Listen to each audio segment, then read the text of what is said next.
కొత్త జిల్లాల ఏర్పాటుపై సీఎం రేవంత్ క్లారిటీ ఇచ్చారు. ప్రస్తుత జిల్లాల తొలగింపు, కొత్త జిల్లాల ఏర్పాటు ఆలోచనలు ప్రభుత్వానికి లేవని కూడా సీఎం రేవంత్ రెడ్డి అన్నారు. ఎక్కడైనా జిల్లాల్లో పునర్వ్యవస్థీకరించాలి లేదా రేషనలైజేషన్ చేయాలంటే బహిరంగంగా ప్రకటిస్తామని కూడా ముఖ్యమంత్రి క్లారిటీ ఇచ్చారు. అసెంబ్లీలో చర్చించి కొత్త జిల్లాల ఆలోచన చేస్తామంటూ కూడా ముఖ్యమంత్రి చెప్పారు.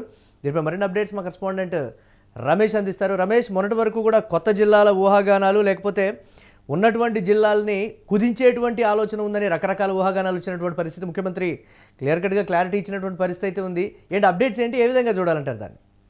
ఎస్ మురళి, నిన్న ముఖ్యమంత్రి రేవంత్ రెడ్డి ప్రజాపాలన ప్రతిబాట కార్యక్రమంలో భాగంగా జయశంకర్ భూపాలపల్లి జిల్లాలో మాట్లాడుతూ ఏదైతే కొత్త జిల్లాలకు సంబంధించి గత కొన్ని రోజులుగా జరుగుతున్నటువంటి చర్చలకు సంబంధించి ముఖ్యమంత్రి నిన్న దీనికి ఒక పులి స్టాప్ పెట్టే ప్రయత్నం చేశారు. అయితే గత కొన్ని రోజులుగా ప్రతిపక్ష పార్టీ నాయకులందరూ కూడా తెలంగాణ ప్రభుత్వం ఇప్పుడు కొత్త జిల్లాలు చేపట్టబోతుంది, మేము తెచ్చినటువంటి జిల్లాలన్నీ కూడా మార్చబోతుంది అంటూ మున్సిపల్ ఎన్నికల నేపథ్యంలో ఓట్లని కాజేసేటటువంటి ఒక ప్రయత్నం చేస్తుంది అని చెప్పేసి రేవంత్ రెడ్డి గారు నిన్న మాట్లాడడం జరిగింది. అదేవిధంగా ముఖ్యమంత్రి రేవంత్ మాట్లాడుతూ కొత్త జిల్లాలు చేసేది లేదు, అదేవిధంగా ఉన్నటువంటి పాత జిల్లాలను కూడా తీసేది లేదు అంటూ ఒక క్లారిటీ ఇచ్చారు. అయితే దీనిపైన ఇప్పటికే ప్రతిపక్ష నాయకులు కూడా మరోసారి మండిపడుతున్నటువంటి నేపథ్యం మనం చూడొచ్చు. అయితే ముఖ్యమంత్రి గారు ప్రధానంగా జిల్లాలకు సంబంధించి ఏదైతే కొత్త జిల్లాలుగా గతంలో కేసీఆర్ గారు చేసే ప్రయత్నం చేస్తారో ఆయన చేసినటువంటి నేపథ్యంలో కొడుకుకు ఒక జిల్లా, బిడ్డకు ఒక జిల్లా, అల్లునికి ఒక జిల్లా అంటూ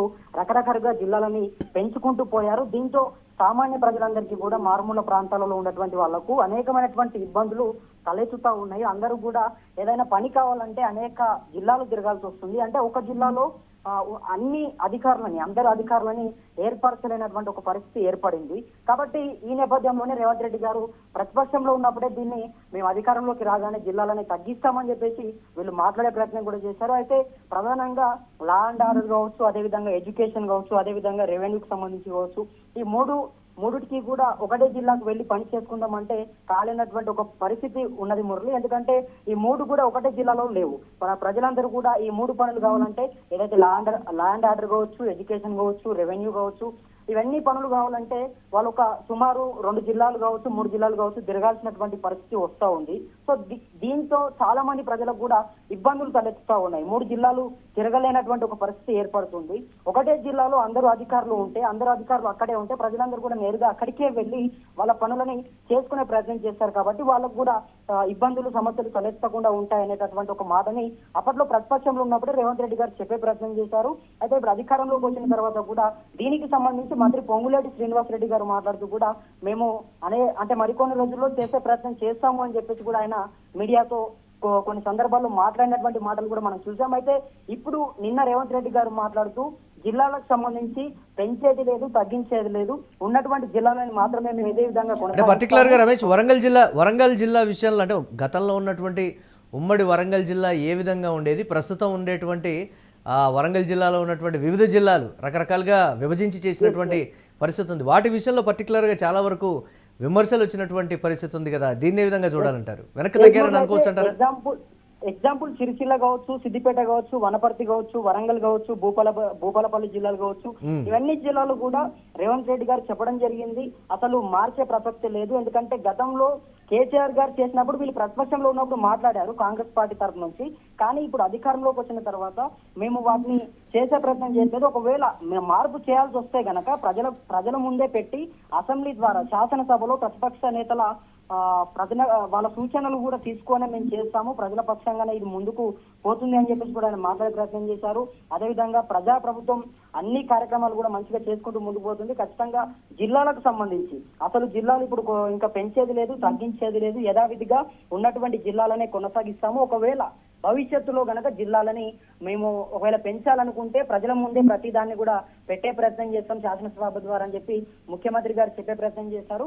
అదే విధంగా ఇంకా కూడా ఆయన బీఆర్ఎస్ పార్టీ నాయకులు చేసినటువంటి వాటి గురించి అనేక సందర్భాల్లో కూడా మాట్లాడారు. బీఆర్ఎస్ పార్టీ మున్సిపల్ ఎన్నికలు ఉన్నటువంటి నేపథ్యంలో ఓట్లని కాజేసేందుకు అందరినీ కూడా తప్పుపట్టే ప్రయత్నం చేస్తుంది. మేము జిల్లాలని మొత్తం కూడా వేరు చేస్తా ఉన్నాము, జిల్లాలని పొడిగిస్తా ఉన్నాము, తీసేస్తా ఉన్నాం అని చెప్పేసి తప్పుదో పట్టించే ప్రయత్నం చేస్తా ఉంది. ఓటర్లందరికీ కూడా తప్పు సమాచారాన్ని అందజేస్తా ఉందని చెప్పేసి సీఎం రేవంత్ రెడ్డి రెడ్డి దీనిపైన పూర్తిగా కూడా ఒక క్లారిటీ అయితే ఇవ్వడం జరిగింది మురళి. ఇప్పుడు ఎందుకంటే జిల్లాలకు సంబంధించి అనేక రోజులుగా ఈ వార్తలు వస్తా ఉన్నాయి, జిల్లాలు పెంచుతారు కావచ్చు, తగ్గిస్తారు కావచ్చు అని ప్రజల మధ్యలో ఒక పెద్ద చర్చ కొనసాగుతుంది. అయితే ఈ నేపథ్యంలో ముఖ్యమంత్రి గారు ఈ అన్నిటి మాటలకు, ఈ అన్నిటి చర్చలకు కూడా ఒక పులి స్టాప్ పెట్టడం అయితే జరిగినట్టుగా కనబడుతుంది మనకు. Right, yes right. Thanks for updates Ramesh. మేము భూపాలపల్లి జిల్లా ఇస్తే కాంగ్రెస్ పార్టీ నిన్న మన కొంతమంది ప్రకటనలు చేస్తున్నారు, నేను నిశ్చితంగా గమనిస్తున్నా. మేము భూపాలపల్లి జిల్లా ఇస్తే కాంగ్రెస్ పార్టీ జిల్లాను రద్దు చేస్తుందని ఒక తప్పుడు విషపు ప్రచారం చేస్తున్నారు. ఈ వేదిక మీద నుంచి మీడియా మిత్రులకు, 4 కోట్ల తెలంగాణ ప్రజలకు నేను స్పష్టంగా చెప్పదలుచుకున్నా, ఏ జిల్లాలను తొలగించడం గాని, కొత్త జిల్లాలను ఇచ్చే ఆలోచన గాని ప్రభుత్వ పరిధిలో పరిశీలనలు లేదు. ఎన్నడైనా జిల్లాలను పునర్వ్యవస్థీకరించాలి, లేకపోతే రేషనలైజ్ చెయ్యాలి అని అంటే బహిరంగంగా ప్రజలకు చెప్పి శాసనసభలో చర్చ చేసి ప్రతిపక్షాల సూచనలు తీసుకున్న తర్వాతనే జిల్లాల గురించి ఆలోచన చేస్తాం. ఎవరు ఎన్ని కుట్రలు చేసినా, ఎన్ని అపోహలు సృష్టించాలని ప్రయత్నం చేసినా భూపాలపల్లి ప్రాంతం చైతన్యవంతమైన ప్రాంతం. ఎవరు ఏ కుట్రలు కుతంత్రాలతోని ఈరోజు తప్పుడు ప్రచారం చేస్తుండ్రో పసిగట్టగలిగిన శక్తి ఈ ప్రాంత ప్రజలకు ఉన్నది. భూపాలపల్లి జిల్లా ఎక్కడికి పోదు, జిల్లా కొనసాగుతుంది. అభివృద్ధి పదం వైపు నడిపించే బాధ్యత మన ప్రభుత్వం తీసుకుంటుంది. కొంతమంది చిల్లర మల్లర ప్రచారాలు చేస్తారు, తాత్కాలికమైన రాజకీయ లబ్ధి కోసం వాళ్లకు తప్పుడు ప్రచారం చేయడం, ఈ ప్రాంతం మీద విషం చిమ్మడం తప్ప వాళ్ళు చేయగలిగిన ప్రయత్నం ఏదీ